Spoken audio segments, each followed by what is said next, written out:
Our next speaker is Cory Olson. He's the Drainage Facility Coordinator with Snohomish County Surface Water Management Division and leads a team that inspects and ensures maintenance of both county-owned or operated and regulated drainage facilities.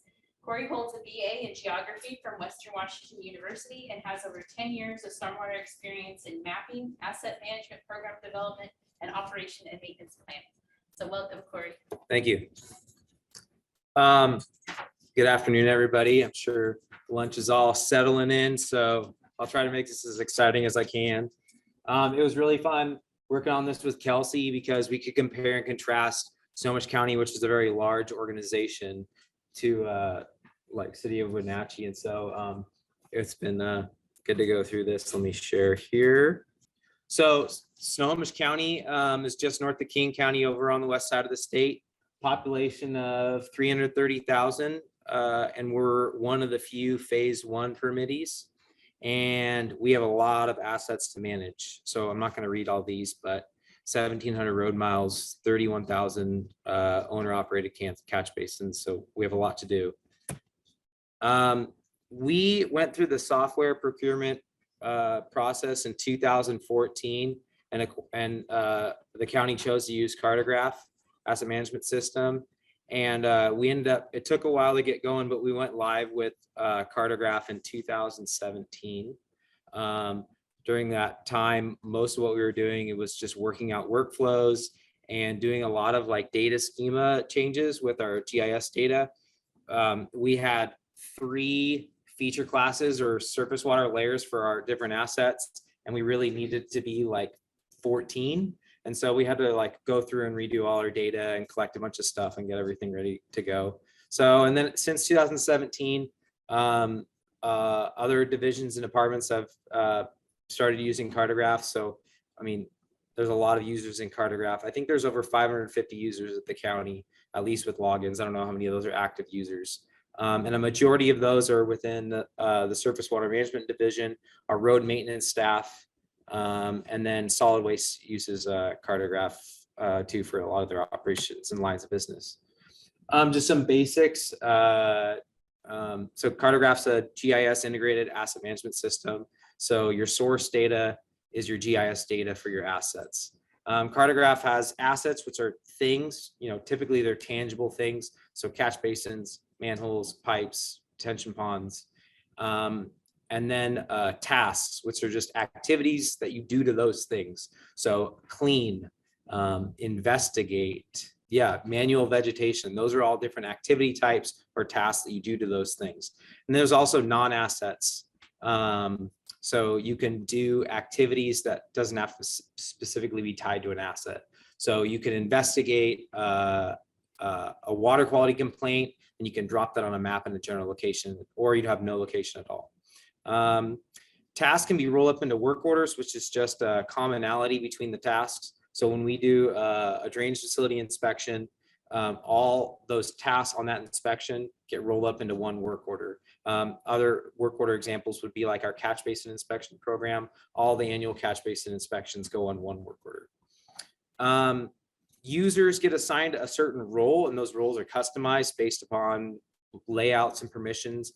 So I can do more and see more things than maybe like a road maintenance worker. So this is a central records database, so everybody can see everything once you're in Cartegraph, you know, unless there's limitations on permissions for what layouts and stuff you can see. But it does things like automatic email notifications, which like might sound boring, but they're actually really nice. It saves them a lot of like communicating and transitory emails. You can manually add assets, kind of like with elements, like, so you can use it kind of like if you're familiar with the collector app, like ArcGIS Collector. So if someone's out in the field and they find a catch basin that's not in our system and needs to get cleaned or inspected, they can create a catch basin, do their inspection on the asset, and move on or assign work to it. And then we actually have ways to catch all those and send out an inventory team later to go back and like reshoot that and collect all the data that we need. Cartegraph has this out of the box function called OCI, or overall condition index, which is essentially a score for those assets that can be used for different things. I'll explain it later. And I export to Excel all the time whenever I'm like want to like pull data. So anything that's in a list that's tabular, you can export that, whether it's a list of tasks, list of work orders, list of assets, whatever you want. So surface water management, we have 107 FTEs in our surface water management division, and we have lots of different lines of business that we have implemented for using for Cartegraph. I'm not going to explain all of them. If you want to talk about somebody and find out how we use source control, do source control inspections, I think Brad Wright's in the room, and you can talk to him because I just like, oh yeah, go talk to that guy about source control because I know a lot of phase two owners are interested in it. But I'm mostly going to focus on our drainage facility operations and maintenance program. So here's a quick overview, give you a scale what we got to handle. So we have about 9 FTEs to handle this program. Me being the facility coordinator, which I'm the lead for 6 inspectors. So we have 1 like lead technician and then 5 technicians who do 1,300 inspections a year at least. And then we have support from 2 GIS analysts and about half time from our inventory technician. We have a whole inventory team and all they do is map drainage. So, because we have that much to do. We have over 2,100 owned or operated and regulated drainage facilities. And so split that about a third between each. Public are ones that we own or operate. Private residentials are ones that the private residential properties they own are required to do the maintenance, but we provide maintenance assistance and inspect and maintain those on their behalf. And then we have private commercial, which includes multifamily, and so about 700 in each. And we're a growing program. So since 2020, we've added 96 new drainage facilities. It's about 30-ish a year is what we've consistently added to our program. Quick go through our workflow. So all our inspectors go through a pre-inspection process, which is they're just prepping before they go out in the field. They're looking at any outstanding work that needs to get done. They're reviewing as-built or legals, and then they create a work order, create their tasks before they go out in the field. When they're actually in the field and they're performing their inspections, they'll perform it on their iPads and just complete all their inspections. And then they can either do it when they get back to the office or in the field, and they can write up all the work that needs to get done based upon their inspection results. And then they'll add any administrative type tasks. So if a letter needs to go out to property owners that they have maintenance that needs to get done, they'll generate letters and attach that all to Cartegraph. If right of entry needs to get signed for the county to go and do work, they'll create a right of entry task and we'll have that all sent out. They'll attach contacts, photos, any supporting documents they need. And then once that gets sent out, depending on its, like I'll assign out all that work in Cartegraph to the right people, check all the dates, make sure regulatory deadlines are set on the correct dates. And then we wait till we validate that work once it gets completed, and we enter in a last maintenance task complete date. And so we can track and say, this is the date that this got done, and then we'll complete that work order and move on. So we do that, yeah, about 1,300 times a year. So why did I want to come talk to you all about how we use Cartegraph? I think it's because it's really been a game changer for us at the county, like starting at the county before we had Cartegraph and then watching us kind of go through that implementation process and see where we are now has been like pretty fun to be a part of. So when we started with Cartegraph, you know, we always said like, hey, once we got 5 years in, we'll have good 5 years of trend data to be able to say like, hey, this is, you know, this is what we're doing every single year. Here's changes in our program. Like if we make programmatic decisions, how that's going to affect how many tasks we're doing, how many work orders we're doing, how often we see facilities needing to be written up for maintenance, how much it costs. So I'll use this for an example. This is the total task for cost that was completed by our road maintenance staff. So you'll see 2022 stands out as a year we spent a lot more money than we did in other years. And that's for a few different reasons. I don't have time to go into all those reasons, but briefly, one, we moved to an alternative maintenance frequency. So we just allowed by the permit. So we decided to inspect residential facilities on an every other year basis. And we decided not to do a bunch of those in 2020 and inspect them in 2021. So doing that, we inspected a bunch of work in 2021 that was due in 2022. Then COVID hit. And like most people, we had issues with staffing issues, the ability to be as efficient in the field. Labor and equipment costs went up, so our costs were up just in general because you had to take more trucks out to go to do the same job. It just took longer to get stuff done, so there was added costs there. And then another thing was prior to the 2019 permit issuance, there was facilities that we had previously not seen as being regulated by the NPDES permit, and we reevaluated in 2019 and folded into a bunch of facilities into our program that hadn't gotten maintenance done for a long time.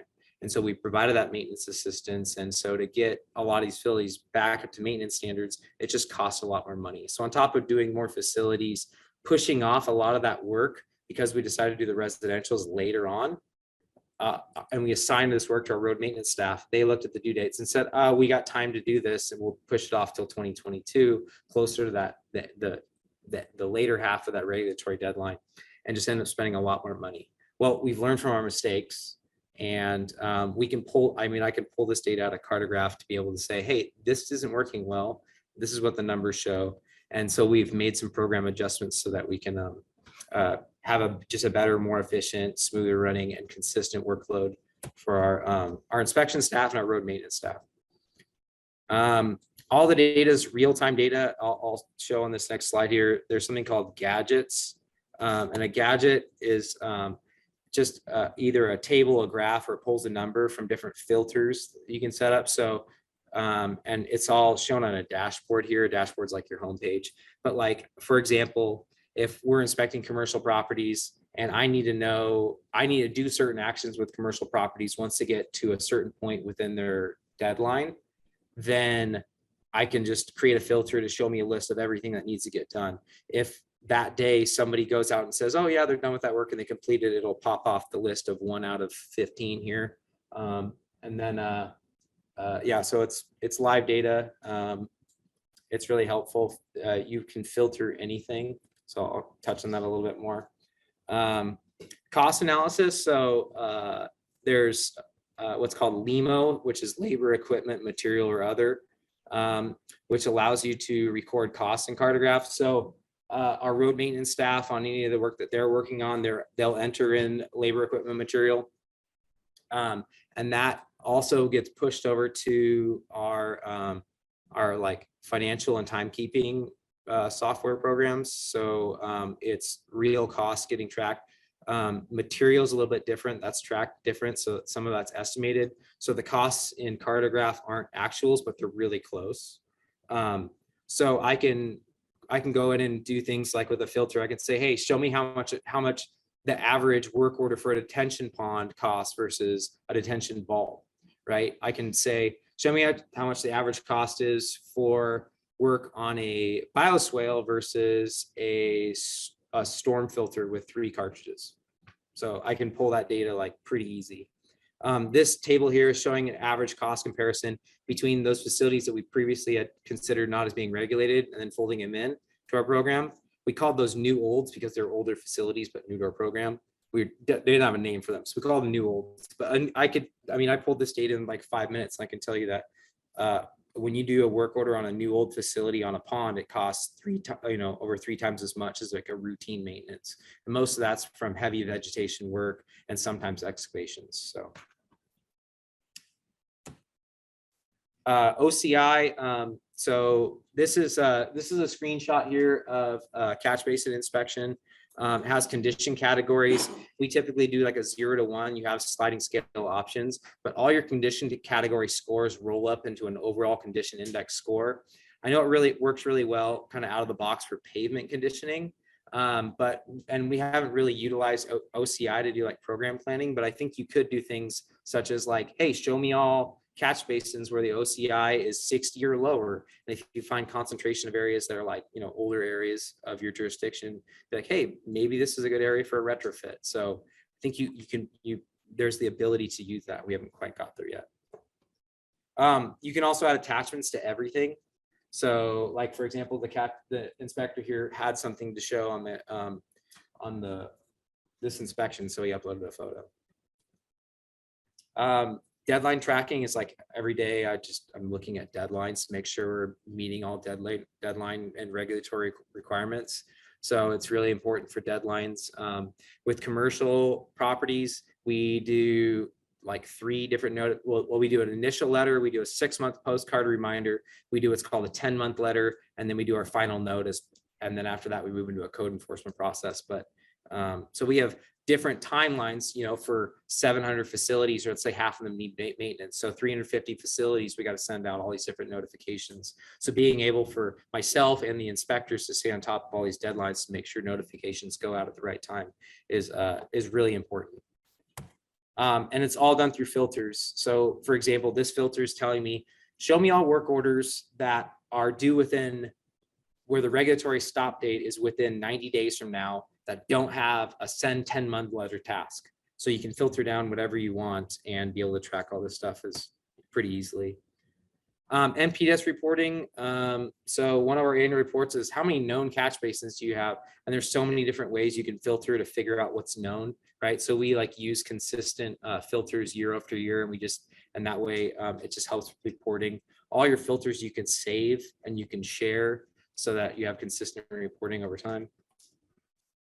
End user experience. From going to not having Cartegraph to having Cartegraph, it's kind of like not having an iPhone to going to an iPhone. It's like, or a smartphone, right? Like it's like a game changer to be able to be out in the field.